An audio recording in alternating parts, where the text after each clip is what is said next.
Bismillah. Assalamualaikum warahmatullahi wabarakatuh. Mga kapatid, ngayon tatalakayin ko tungkol kay Jesucristo naman. Nga si Jesucristo ang Diyos nga paragi nating naririnig sa kanila, King of Kings si Jesucristo. King of Kings, Lord of Lords si Jesucristo. Yan ba ang sinabi ni Jesucristo? O yun ba ang sinasabi sa Biblia? So babasahin natin dito sa mga kapatid sa Biblia, sa Hebrews chapter 2 verse 9, sa English. But we see Jesus who was made a little lower than the angels. Little lower than the angels. Sino? Jesus.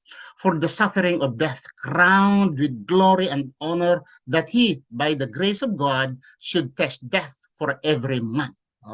Man talaga, hindi to every God. Okay? Sa Tagalog, kundi nakikita natin ang ginawang mababa ng kaunti kay sa mga anghel. Sa makatuwid ay si Jesus, na dahil sa pagbata ng kamatayan ay pinutungan ng kaluwalhatian at karangalan upang sa pamamagitan ng biyaya ng Diyos ay lasapin niya ang kamatayan dahil sa bawat tao.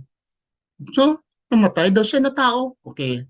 Wala namang argument, di ba? Pero itong lower than the angels, the only God, lower than the angel, at binigyan pa siya ng binigyan pa siya ng biyaya ng Diyos. Diyos, bigyan ng biyaya ng Diyos.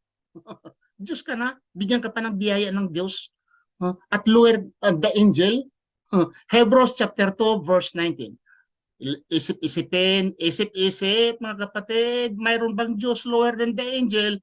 Assalamualaikum warahmatullahi wabarakatuh.